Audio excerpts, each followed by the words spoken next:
Thrissur Peechi custody മർദ്ദന case ഒതുക്കാൻ police നിർബന്ധിച്ചുവെന്ന് പരാതിക്കാരൻ Ouseph.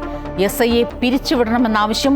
Kunnamkulam custody മർദ്ദനത്തിൽ പോലീസുകാരെ രക്ഷിക്കാനുള്ള കുതന്ത്രമാണ് സസ്പെൻഷനെന്ന് സണ്ണി ജോസഫ്. 2012 നേരിട്ട പോലീസ് മർദ്ദനത്തിൽ നീതി തേടി മുൻ SFI നേതാവ് ജയകൃഷ്ണൻ ഹൈക്കോടതിയിലേക്ക്.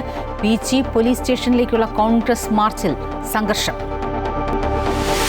VD സതീശനെയും PK കുഞ്ഞാലിക്കുട്ടിയെയും കടന്നാക്രമിച്ച് Vellappally Natesan. കോൺഗ്രസിനെ നശിപ്പിക്കുന്ന കുലംകുത്തിയാണ് സതീശനെന്നും മാന്യമായി പെരുമാറാനാണ് ആദ്യം പഠിക്കേണ്ടതെന്നും പരിഹാസം.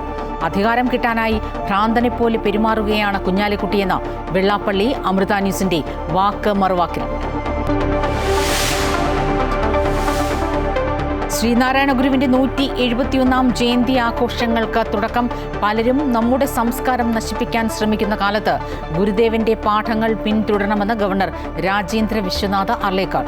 പിന്നാക്ക വിഭാഗങ്ങൾക്ക് രാഷ്ട്രീയ പാർട്ടികളിൽ പോലും അവഗണനയെന്ന് സ്വാമി സച്ചിദാനന്ദ.